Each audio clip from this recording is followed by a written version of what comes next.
Hello students, today I will explain you meaning and definitions of scientific method. Okay? हम बात करेंगे वैज्ञानिक पद्धति का अर्थ क्या होता है और उसकी डेफिनेशंस हम देखेंगे और उससे आगे के कंसेप्ट्स भी हम देखेंगे. ओके? प्रीवियस लेक्चर में हमने पढ़ा था कि साइंस क्या है और मेन एलिमेंट्स देखे थे उसके, है ना, कि विज्ञान क्या होता है और विज्ञान के मुख्य तत्व या उसकी विशेषताएं क्या होती है. आज हम बात करते हैं कि वैज्ञानिक पद्धति जो होती है उसका किस तरीके से हम उपयोग करते हैं और वो होती क्या है. तो पहले हमने साइंस का मीनिंग देखा और उसको जानने के बाद में ये जानना अब ज़रूरी है कि साइंटिफिक मेथड क्या होता है ना, ये किस तरीके से काम करता है, इसका वर्किंग प्रोसेस कैसा है और सोशियोलॉजी में इसको किस तरीके से यूज़ किया जाता है और इसकी स्टडी से हम कौन से ऐसे फैक्ट्स हैं जिनको स्टडी कर सकते हैं, कौन से ऐसे फैक्ट्स हैं जिनको हम जिसका हम एनालाइज कर सकते हैं, जिनको एनालाइज करने के बाद में हम उनका कंक्लूजन निकाल सकते हैं, है ना. उन पद्धतियों को वैज्ञानिक पद्धति कहते हैं जिनका हम यूज़ करेंगे. और जो इन्वेस्टिगेटर होता है ना, वो बिल्कुल निष्पक्ष होकर क्या करेगा, कोई भी सब्जेक्ट होगा, कोई भी इंसिडेंट होगा, कोई भी प्रॉब्लम होगी, उनका वो स्टडी करेगा. तो उसके लिए उसको क्या करना है, उसके लिए उसको ऑब्जर्वेशन करना है और अवलोकन हमने पढ़ा ही है प्रीवियस लेक्चर्स में. फिर वो एक क्वेश्चनर या शेड्यूल तैयार करेगा और उसको क्या करेगा, उसकी हेल्प लेके, उसकी सहायता लेके वो क्या करेगा, डेटा कलेक्ट करेगा. डेटा कलेक्ट करने के बाद में वो क्या करेगा, उनको क्लासिफाई करेगा, है ना, उनका वर्गीकरण करेगा, फिर उनको टेबुलेशन के फॉर्म में डालेगा, उनको सारणीयन करेगा और उनको एक्सप्लेन करेगा, उसको डिस्क्राइब करेगा. देन आफ्टर फिर वो क्या करेगा, फिर वो उसके कौन सी प्रॉब्लम है, उसका क्या रीज़न है, उसका रिलेशन पता करेगा, फिर वो उनको जनरलाइज करेगा, है ना. ये सब प्रोसेस जो होता है ये साइंटिफिक मेथड होता है, वैज्ञानिक पद्धति होती है और सोशियोलॉजी में हम उसको इस तरीके से काम में लेते हैं. हम वैज्ञानिक पद्धति का यूज़ तो कर रहे हैं लेकिन किस एस्पेक्ट में कर रहे हैं, सोशियोलॉजिकल एस्पेक्ट में कर रहे हैं. तो वैज्ञानिक जो निष्कर्ष होते हैं, साइंटिफिक जो कंक्लूजन निकलते हैं वो क्या होते हैं, फिर वो क्या करते हैं, जो भी रूल रेगुलेशन होते हैं, जो भी थियरीज होती है उनको क्लियर करते हैं, उनको प्रतिपादित करते हैं और उनका सत्यापन वो करते हैं. इससे क्या होता है, हम प्रिडिक्ट जो करते हैं उसकी कैपेसिटी हमारी बढ़ जाती है, क्षमताएं जो होती है वो हमारी इसके अंदर बढ़ जाती है. ठीक है, तो सबसे पहले हम उसकी डेफिनेशंस जो है उसके बारे में बात करेंगे कि साइंटिफिक जो मेथड है ना, वो सोशियोलॉजी में हम काम में लेते हैं, उसकी डेफिनेशंस क्या क्या होती है. ठीक है, तो सबसे पहले ये वैज्ञानिक पद्धति जो है उसको लुंडबर्ग जो है उन्होंने डिफाइन किया है. उन्होंने ये कहा है कि व्यापक अर्थ में अगर हम देखते हैं तो वैज्ञानिक पद्धति क्या है, तथ्यों के अवलोकन, उनके वर्गीकरण और उनके व्याख्या से रिलेटेड होती है ना, इंटरप्रिटेशन, निर्वचन. और इसे अगर इजीएस्ट फॉर्म में हम कहें तो हम ये कह सकते हैं कि समाज क्या है, समाज में वैज्ञानिकों ने ये विश्वास पाया है और उनके सामने जो समस्याएं हैं उनका जो सॉल्यूशन किया जाता है, उनका जो समाधान किया जाता है वो सामाजिक घटनाओं के व्यवस्थित अवलोकन से, उनके सत्यापन से, उनके वर्गीकरण और विश्लेषण से ही पॉसिबल हो पाता है. ठीक है, फिर वुल्फ जो हैं उन्होंने एक डेफिनेशन दी और उन्होंने ये कहा है कि व्यापक अर्थ में मतलब बड़े लेवल पे कोई भी अनुसंधान किया जाता है तो उस अनुसंधान विधि जिसके द्वारा विज्ञान की रचना और विस्तार होता है उसी को क्या कहते हैं, वैज्ञानिक पद्धति कहते हैं. मतलब हम कोई भी इन्वेस्टिगेशन करते हैं उससे क्या होता है, ऑब्वियस है कि साइंस क्रिएट होती है ना. हम कुछ ना कुछ इन्वेस्टिगेशन करेंगे, उसको हम किस तरीके से देखेंगे, तो ऑब्वियस है हम साइंटिफिक रीज़न से ही देखते हैं, साइंटिफिक एस्पेक्ट में ही देखते हैं, इसलिए उसको हम उसी तरीके से बढ़ाते हैं, उसी तरीके से उसको एनालाइज करते हैं और इसीलिए उसको वैज्ञानिक पद्धति कहते हैं. ठीक है, फिर एनसाइक्लोपीडिया ब्रिटानिका में लिखा गया है, क्या लिखा गया है वो हम देखते हैं. वो ये कह रहे हैं कि वैज्ञानिक पद्धति क्या है, एक सामूहिक शब्द है ना. वो क्या है, एक ग्रुप में एक वर्ड कहा गया है, उसे इंडिविजुअल नहीं देखा है उन्होंने ये कहा है कि ये एक सामूहिक शब्द है जो उन अनेक प्रक्रियाओं को व्यक्त करता है जिनकी सहायता से विज्ञान का निर्माण हुआ है. और वो सब कौन कौन से होते हैं, इन्वेस्टिगेशन, है ना, एनालाइज जो किया जाता है, इंटरप्रिटेशन जो किया जाता है, क्लासिफिकेशन जो किया जाता है, थियरीज जो अप्लाई की जाती है, वो सब है ना। तो व्यापक अर्थ में अन्वेषण की कोई भी पद्धति जिसकी सहायता से वैज्ञानिक या अन्य निष्पक्ष या व्यवस्थित ज्ञान प्राप्त हो, वो वैज्ञानिक पद्धति होती है। ठीक है, तो उन्होंने इसको इस तरीके से एक्सप्रेस किया है। अब हम बात करते हैं कि ये जो साइंटिफिक मेथड है, इसकी कैरेक्टरिस्टिक्स क्या होती है, इसकी विशेषताएं क्या क्या होती है। तो फर्स्ट हम बात करते हैं, तो हम देखते हैं कि the basis of knowledge is scientific method. क्या है? ज्ञान का आधार जो है वही वैज्ञानिक पद्धति है। मतलब मूर्त और अमूर्त सामाजिक तथ्य जो होते हैं उनके स्टडी के लिए समाज विज्ञान में क्या होता है, साइंटिफिक मेथड्स यूज़ किए जाते हैं, वैज्ञानिक पद्धतियाँ यूज़ की जाती है। अगर हम एग्जांपल लें तो हम ये कहते हैं कि नॉलेज पाने के लिए या तथ्य एकत्रित करने के लिए हमको सोशियोमेट्री चाहिए, है ना। जिस तरीके से ज्योमेट्री होती है उस तरीके से सोशियोमेट्री होती है ना। और अवलोकन पद्धति हम लेते हैं, अनुसूची का हम उपयोग करते हैं, प्रश्नावली पद्धति का उपयोग करते हैं, है ना। ऑब्जर्वेशन मेथड हम लेते हैं, हम क्वेश्चनेयर शेड्यूल तैयार करते हैं, हम सोशल सर्वे मेथड लेते हैं, सामाजिक सर्वेक्षण पद्धति लेते हैं, है ना। वैयक्तिक जीवन अध्ययन पद्धति लेते हैं, केस स्टडी मेथड जो होता है वो हम लेते हैं, है ना। हम इंटरव्यूज़ लेते हैं। तो ये सारी जो मेथड्स हैं उनको हम यूज़ करते हैं और इनमें से कई पद्धतियों को काम में लेते हुए हम सामाजिक घटनाएं जो होती है, सोशल इंसिडेंट्स जो होते हैं, सामाजिक घटनाएं जो होती है उनका हम अध्ययन करते हैं, स्टडी करते हैं। सेकंड ये यहाँ कह रहे हैं कि क्या है, facts are collected by observation. अवलोकन जो है वो तथ्यों द्वारा एकत्रित किए जाते हैं। मतलब वैज्ञानिक पद्धति जो होती है, साइंटिफिक मेथड जो है, उसके अंदर तथ्यों को, जो डेटा जो होते हैं उनका कलेक्शन जो किया जाता है, तथ्यों के संकलन हेतु क्या किया जाता है, अध्ययन करता प्रत्यक्ष निरीक्षण या अवलोकन करता है। ऑब्वियस है, या तो वो डायरेक्ट इन्वेस्टिगेशन करेगा या वो ऑब्जर्वेशन करेगा। और इसमें क्या होते हैं, उसकी थिंकिंग होती है, उसकी जो कल्पनाएं होती है, उसकी जो विचार होती है, उनका कोई भी इसके अंदर स्थान नहीं होता। मतलब उनको यहाँ जगह नहीं दी गई है। इसमें अनुसंधानकर्ता जो होता है, इन्वेस्टिगेटर जो होता है, वो क्या करता है, वो खुद जो जगह है उस पर जाता है और जो इंसिडेंट हुआ है या उसको जिसकी जानकारी चाहिए उसके बारे में ऑब्जर्वेशन करता है, डेटा कलेक्ट करता है। तो ये क्या होता है, और हमें यदि क्या हो कि समाज वैज्ञानिकों को बाल अपराधियों की बात है अगर, है ना, कि चाइल्ड जो क्राइम किए जाते हैं या भीड़ भाड़ वाले के संबंध में जानकारी प्राप्त करनी हो, है ना, तो वो क्या करेगा, तब वो क्या करता है, उससे संबंधित तथ्यों को इकट्ठा करने के लिए वो ऑब्जर्वेशन मेथड यूज़ करता है और उससे उनको कलेक्ट करता है। नेक्स्ट हम देखते हैं कि facts are classified and analysed.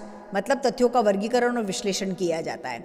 इसकी एक विशेषता और क्या होती है, कैरेक्टरिस्टिक क्या है वैज्ञानिक पद्धति की, कि बिखरे हुए जो आंकड़े होते हैं, जो अव्यवस्थित होते हैं, है ना, उन सबको ये क्या करता है, उससे हम बिल्कुल डिस्टर्ब डेटा है ना। अगर डिस्टर्ब डेटा है तो क्या हम उनसे कोई कंक्लूजन निकाल सकते हैं? उनसे हम कोई कंक्लूजन नहीं निकाल सकते, हम कोई भी साइंटिफिक कंक्लूजन उससे नहीं निकाल सकते हैं। तो उनको उससे हमको कंक्लूजन मिल जाए, हम निष्कर्ष पे पहुंच जाए, इसलिए ज़रूरी है कि उनको पहले सिस्टमेटाइज किया जाए, उनको बिल्कुल सीरीज से जमाया जाए, क्रमबद्ध किया जाए और उसके बाद उन तथ्यों को उनसे निष्कर्ष निकाला जाए। तो उनको डिफरेंट जो क्लासेस होती है, वर्ग होते हैं, उनमें बांट के उनका वर्गीकरण किया जाता है और फिर उनका विश्लेषण किया जाता है। फिर ये यहाँ कह रहे हैं कि व्हाट इज मेंशन्ड, क्या है उसका उल्लेख करना चाहिए। मतलब वैज्ञानिक पद्धति जो है उसके अंदर वास्तविक घटनाओं की जो विवेचना की जाती है। कोई भी जो साइंस होता है वो इस बात पे विचार नहीं करता है कि ये अच्छा है, बुरा है, क्या होना चाहिए, क्यों होना चाहिए, क्या नहीं हुआ, इन सब बात से कोई मतलब नहीं है। बात यह है कि क्या है। मतलब अगर हम एग्जाम्पल देखें तो ये कहते हैं कि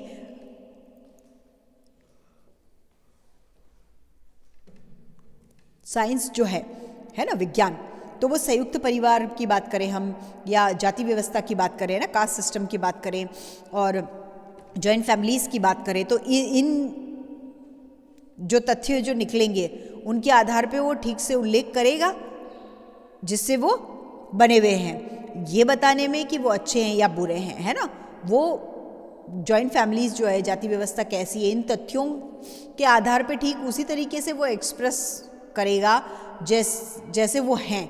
वो ये नहीं बताएगा कि वो अच्छे हैं कि बुरे हैं। क्यों? क्योंकि वो साइंस के अकॉर्डिंग उसको देखेंगे।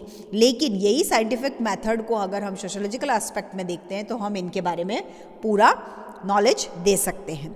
ठीक है, फिर हम बात करते हैं कि जो रीज़न है उनके रिलेशन में ये क्या करता है, उनसे रिलेटेड ये डिस्क्रिप्शन देता है। मतलब कार्य कारण जो संबंध है उनकी विवेचना इसके अंदर की जाती है कि वैज्ञानिक पद्धति के अंदर क्या होता है, घटनाएं, तथ्य, जो समस्याएं होती हैं उनके कार्य कारण संबंधों को जानने का प्रयत्न किया जाता है। विज्ञान तो साइंस जो है वो किसी घटना या समस्या के पीछे छिपे कारणों को खोजता है। वो ये मान के चलता है कि कोई भी घटना क्या होती है, कोई भी मिरेकल नहीं है, जादुई चमत्कार से घटित नहीं होती है, किसी न किसी स्पेशल रीज़न से ये इंसिडेंट हुआ है और जिनका पता लगाने के लिए क्या चाहिए, हमको साइंटिफिक मेथड की ज़रूरत होती है। ठीक है, अगर हम बात करें कि कार्ल मार्क्स का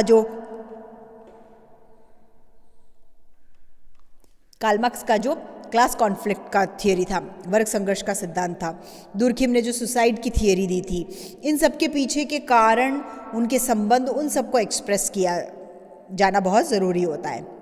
फिर ये कह रहे हैं कि क्या करता है, ये थियरीज़ को स्टैब्लिश करता है, सिद्धांतों की स्थापना की जाती है। मतलब वैज्ञानिक पद्धति जो है उसकी हेल्प से, साइंटिफिक मेथड जो है उसकी हेल्प से हम क्या कर सकते हैं, कोई भी कार्य कारण संबंध और उनकी विवेचना हम कर सकते हैं, उनको एक्सप्रेस कर सकते हैं। मतलब तथ्य और घटनाएं जो है उनके बीच में क्या रिलेशन है, उनका वर्गीकरण किस तरीके से होता है, उनका विश्लेषण किस तरीके से होता है, इन सब बातों को जान के हम उसके निष्कर्ष पे पहुंच सकते हैं। और ये निष्कर्ष जो है इन्हीं बेसिस पे, ये जो कंक्लूजन हम निकालते हैं उन्हीं बेसिस पे सिद्धांत और वैज्ञानिक नियम बने, उन्हीं बेसिस पे थियरीज और साइंटिफिक रूल्स बने हुए हैं।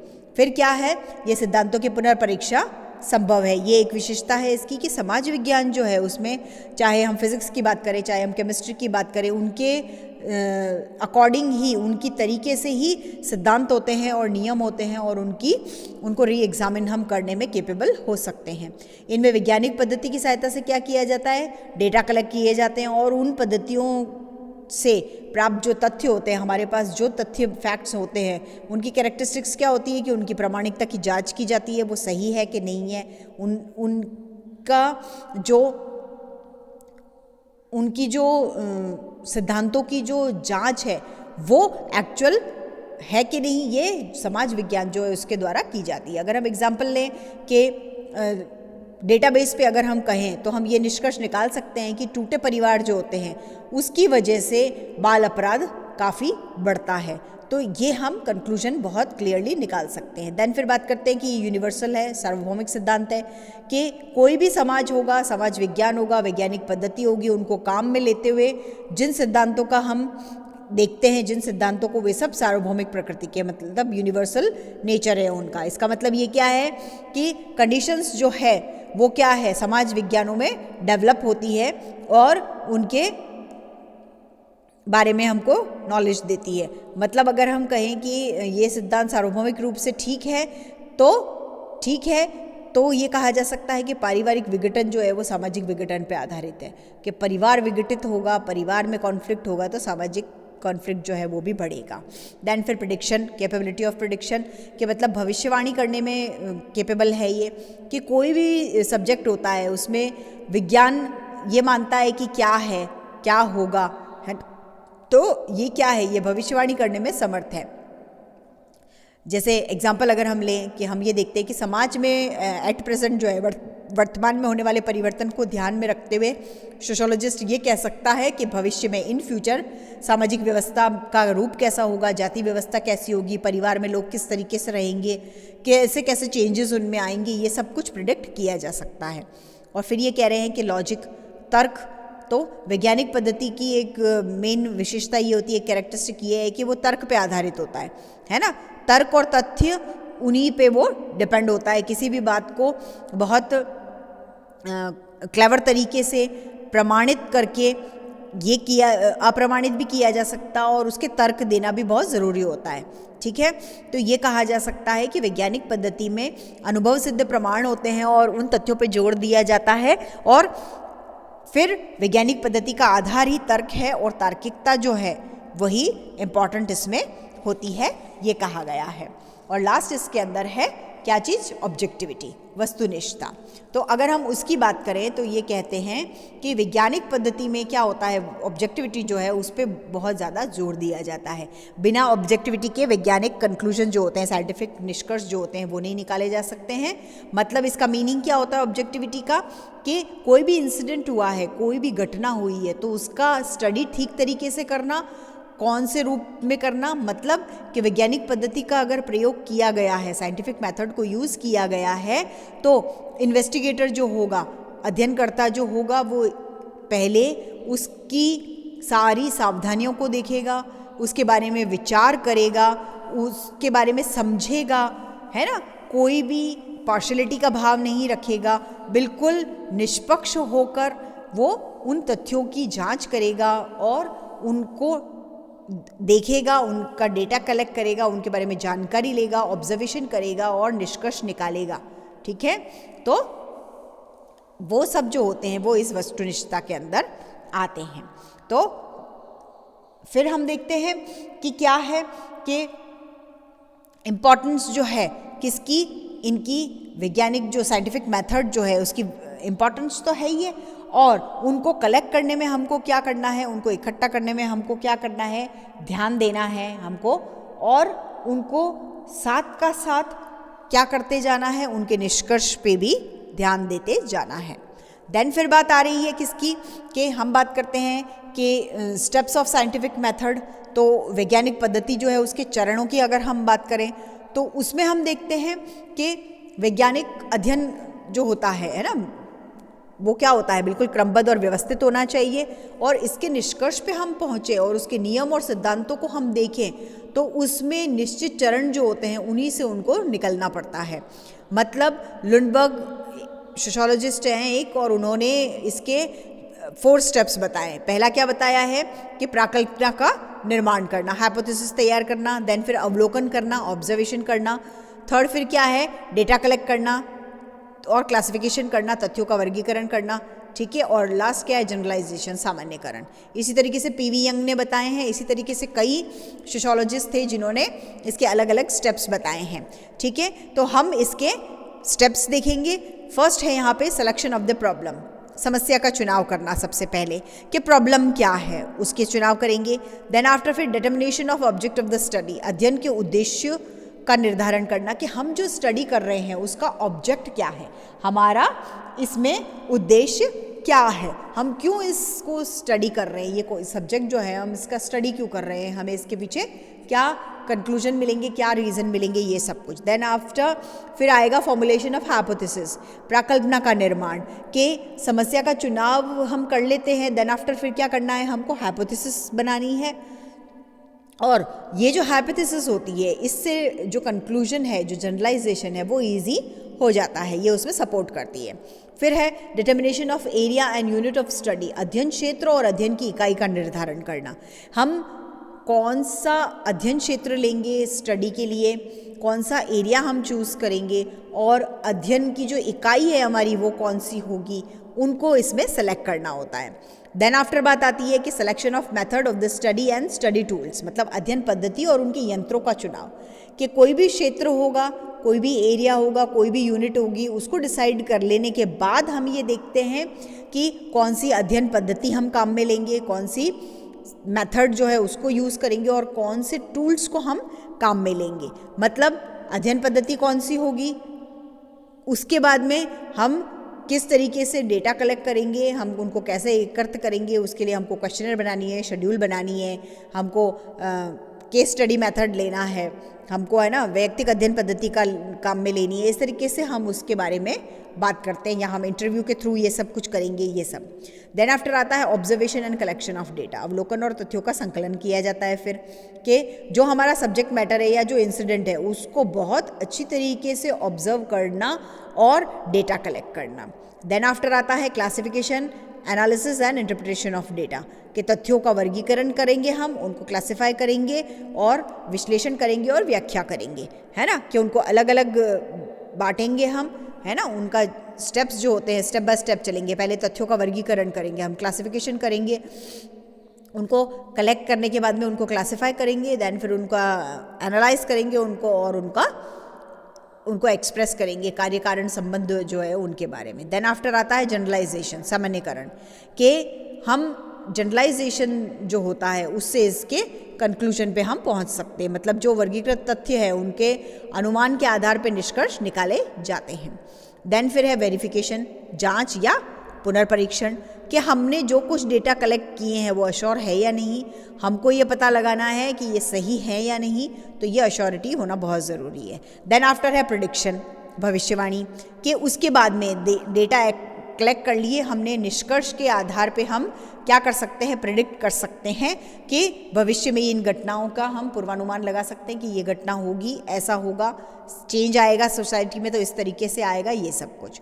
तो इस तरीके से जब भी कोई सब्जेक्ट होता है, कोई विषय है, उसकी अध्ययन वस्तु जो होती है, उसकी कोई वैज्ञानिक पद्धति, हम कोई भी साइंटिफिक मेथड हम काम में लेते हैं, कोई भी अध्ययन हम सोशियोलॉजी के अंदर करेंगे तो उसके लिए हम कोई ना कोई साइंटिफिक मेथड काम में लेते हैं और उसको क्या कहेंगे, हम साइंस ही कहते हैं।